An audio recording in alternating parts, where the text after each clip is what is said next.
Di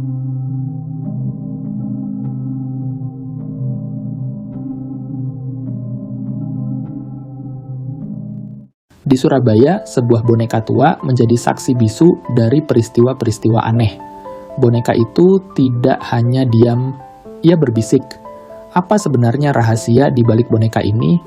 Temukan jawabannya di cerita kita hari ini. Assalamualaikum warahmatullahi wabarakatuh. Selamat datang di channel Cerita Warga Desa, tempat di mana kisah-kisah misteri dari berbagai daerah kami bagikan untuk Anda. Sebelum kita mulai ceritanya, jangan lupa untuk like, komen, dan subscribe channel ini agar Anda tidak ketinggalan cerita-cerita seru lainnya. Yuk, bantu channel Cerita Warga Desa berkembang. Di sebuah rumah tua di Surabaya, tinggal seorang nenek bernama Bu Ningsih bersama cucunya, Ayu. Rumah itu sudah puluhan tahun tidak direnovasi, dengan dinding kusam dan cat yang mulai mengelupas. Suatu sore, ketika Bu Ningsih tertidur di ruang tamu, Ayu yang sedang bosan memutuskan untuk menjelajahi gudang tua di lantai 2 rumah mereka. Gudang itu penuh dengan barang-barang lama yang berdebu, mulai dari koper tua hingga perabot yang sudah tidak terpakai. Wow, banyak banget barang-barang di sini, gumam Ayu sambil mengibaskan debu dari rak kayu. Tangannya meraba sebuah kotak kayu kecil di sudut gudang. Ketika ia membuka kotak itu, ia menemukan boneka tua yang mengenakan gaun putih dengan pita merah. "Nenek punya boneka ini?" tanya Ayu sambil membawa boneka itu ke ruang tamu. Bu Ningsih yang baru terbangun melirik boneka itu, dan wajahnya langsung berubah. Ia terlihat gelisah, seperti ada sesuatu yang mengusik pikirannya. "Dari mana kamu ambil itu?" tanyanya dengan nada yang sedikit tegang. "Di gudang, Nek. Cantik, ya?" jawab Ayu sambil memeluk boneka itu. Bu Ningsih tidak menjawab. Ia hanya menggeleng pelan dan berkata, "Letakkan saja di sana, jangan dibawa ke kamar." Namun, rasa penasaran Ayu lebih besar daripada rasa takutnya. Ia memutuskan membawa boneka itu ke kamarnya meskipun neneknya memperingatkan agar tidak melakukannya. Malam pertama setelah boneka itu ditemukan, Ayu terbangun di tengah malam. Jam menunjukkan pukul 1 dini hari. Kamar itu terasa sangat sunyi. Tetapi Ayu mendengar sesuatu yang aneh, seperti bisikan halus dari arah meja belajar. "Halo, ada orang?" Ayu berbisik pelan, berharap suara itu hanya berasal dari angin yang bertiup melalui jendela. Tetapi bisikan itu terdengar lagi, lebih jelas. "Ayo main." Suara itu lirih, namun tegas. Ayu menyalakan lampu dan memandang boneka yang ia letakkan di atas meja. Boneka itu masih berada di posisi yang sama dengan senyum kecil di wajahnya yang terbuat dari kain. Namun, Ayu merasa matanya seperti menatap langsung ke arahnya. "Nenek, nenek!" Ayu berlari keluar kamar dan membangunkan Bu Ningsih. "Ada apa lagi, Ayu? Malam-malam begini kok ribut?" tanya Bu Ningsih setengah mengantuk. "Nek, bonekanya tadi, aku dengar dia ngomong." Ayu menjelaskan dengan wajah panik. Bu Ningsih terdiam sejenak, lalu berkata dengan nada serius, "Apa yang sudah nenek bilang? Letakkan boneka itu di gudang, jangan dibawa ke kamar." Namun Ayu bersikeras. "Tapi Nek, aku dengar suara dia. Dia bilang, 'Ayo main.'" Bu Ningsih hanya menghela napas berat dan berkata, "Besok pagi nenek yang urus boneka itu. Sekarang ayo tidur di kamar nenek." Malam berikutnya, meskipun Bu Ningsih menyuruh Ayu tidur di kamarnya, boneka itu kembali muncul di kamar Ayu. Kali ini boneka itu tidak hanya berbicara, tetapi juga bergerak. Ayu melihat boneka itu berdiri di ujung tempat tidurnya dengan kepala yang perlahan menoleh ke arahnya.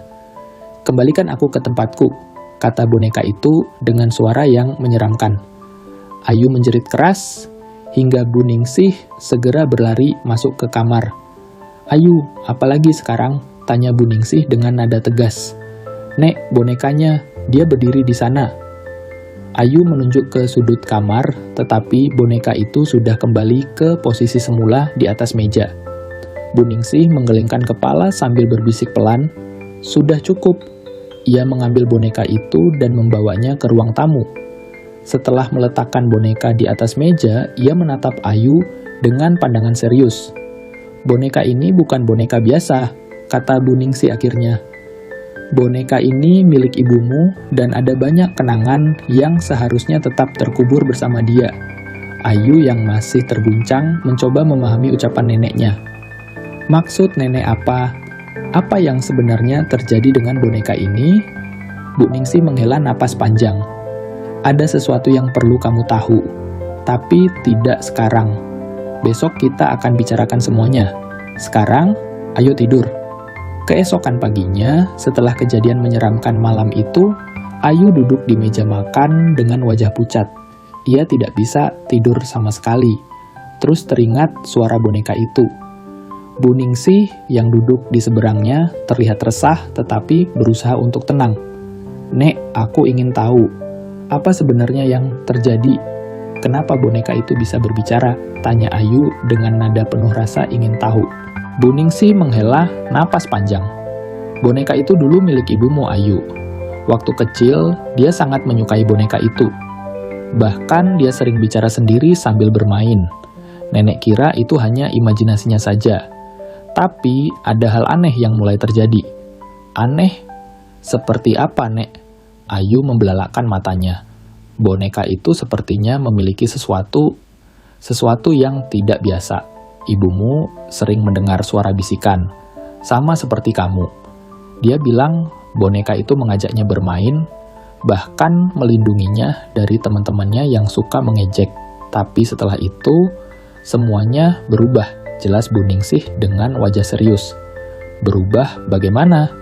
Ayu semakin penasaran. "Ibumu mulai sering sakit-sakitan. Dokter bilang dia baik-baik saja, tapi dia sering bilang bahwa boneka itu tidak ingin dia pergi jauh. Hingga akhirnya saat umurmu baru 2 tahun, ibumu meninggal dunia secara tiba-tiba." Ayu terdiam, mencoba mencerna cerita itu. "Jadi, nenek menyimpan boneka itu di gudang untuk apa?" Nenek pikir jika boneka itu disimpan jauh dari pandangan, semua gangguan akan berhenti. Tapi ternyata boneka itu seperti tidak mau dilupakan. Bu Ningsih menatap tajam ke arah Ayu. "Sekarang kamu mengerti kenapa nenek menyuruhmu meninggalkannya di gudang." Meski sudah tahu cerita tentang boneka itu, Ayu tetap tidak bisa menghilangkan rasa penasaran. Sore harinya, ketika nenek sedang keluar untuk membeli kebutuhan di pasar, Ayu memberanikan diri untuk mendekati boneka itu yang diletakkan di ruang tamu. Ia menatap boneka itu dengan perasaan campur aduk antara takut dan penasaran. "Kalau memang kamu bisa bicara, bicaralah sekarang," bisik Ayu dengan suara gemetar. Hening, tidak ada yang terjadi. Ayu tertawa kecil, merasa dirinya mulai berlebihan. Tetapi saat ia berbalik untuk pergi, ia mendengar suara lirih itu lagi. "Kembalikan aku ke tempatku." Suara itu terdengar, kali ini lebih jelas. Ayu langsung berbalik dan melihat boneka itu telah bergeser beberapa sentimeter dari tempatnya semula. "Apa yang kamu inginkan dariku?" teriak Ayu sambil mundur perlahan. Tiba-tiba pintu depan terbuka. Bu Ningsih berdiri di sana membawa kantong belanja. Wajahnya pucat saat melihat boneka itu. "Ayu, apa yang kamu lakukan?" "Nek, aku hanya ingin tahu apa yang sebenarnya terjadi." "Boneka ini, dia berbicara lagi," kata Ayu dengan suara bergetar. Bu Ningsih meletakkan kantong belanja dengan cepat mendekati Ayu dan boneka itu. "Sudah cukup, kita tidak bisa membiarkan ini terus terjadi." Bu Ningsih segera menghubungi seorang ustaz yang dikenal di lingkungan mereka. Malam itu, ustaz tersebut datang ke rumah dengan membawa alat-alat ritual sederhana. Ayu duduk di samping neneknya, merasa takut sekaligus lega bahwa semuanya akan segera berakhir. "Bu Ningsih sudah menjelaskan semuanya kepada saya," kata ustaz itu sambil mengamati boneka yang diletakkan di atas meja. "Boneka ini memang bukan boneka biasa. Ada energi negatif yang terikat padanya." "Apa yang harus kita lakukan, Pak Ustaz?" tanya Bu Ningsih dengan nada penuh harap. kita akan mencoba memutus ikatan itu dengan doa dan niat yang tulus. Tapi setelah ini, boneka ini sebaiknya dihancurkan atau dikubur di tempat yang tidak terjangkau siapapun. Jelas ustaz tersebut, ia mulai membaca doa-doa sambil memercikkan air suci ke arah boneka itu. Ayu memperhatikan dengan cemas. Pada saat ustaz melantunkan doa terakhir, boneka itu bergerak sedikit, cukup untuk membuat Ayu menjerit kecil. "Tenang, itu hanya tanda bahwa ikatan sedang dilepaskan," ujar ustaz dengan tenang. Setelah doa selesai, boneka itu tampak kembali seperti boneka biasa, diam dan tidak bergerak sama sekali. "Apakah ini sudah selesai?" tanya Ayu. "Sudah. Tapi ingat, jangan pernah menyimpan barang seperti ini lagi, terutama yang memiliki riwayat buruk," pesan ustaz itu. Setelah ustaz pergi, Bu Ningsih dan Ayu segera menggali lubang di taman belakang untuk mengubur boneka itu. Kali ini mereka memastikan boneka itu terkubur dalam-dalam, jauh dari jangkauan.